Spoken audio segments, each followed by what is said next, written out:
My friend, you have met a terrible, terrible demise. But, I don't feel too bad about it. After all, if it weren't from me, it would have just been from someone else, you know? I guess what I'm trying to say is life goes on. For everyone else, life goes on, not for you. You're dead. But that's neither here nor there.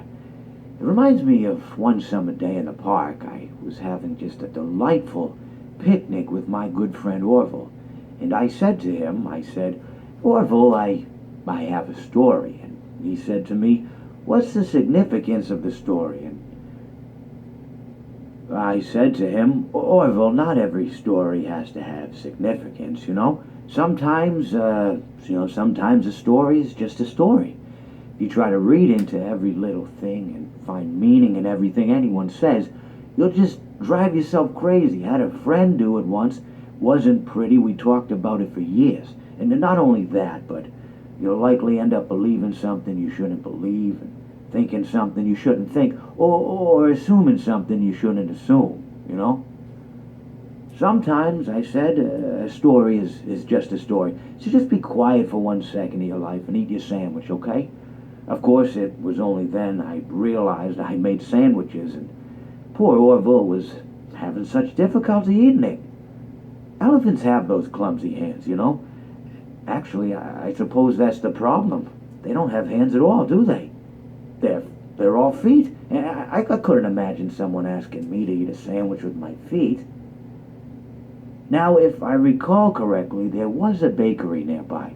I said to him, Orville, let me go get you some rye bread. Now, I'm unsure if elephants enjoy rye bread, but I assure you that Orville does.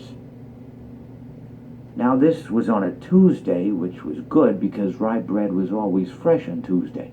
They made sourdough bread on Monday and threw it out Wednesday, or rather they sold it at a discount for people wanting to feed the ducks, and then probably at the end of the day, finally, they threw it all out. I don't recall.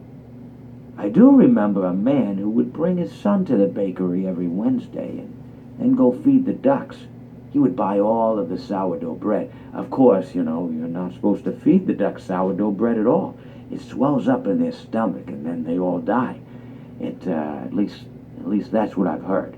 I never saw any ducks die myself, but I did notice a substantial decrease in the duck population over the course of a few years.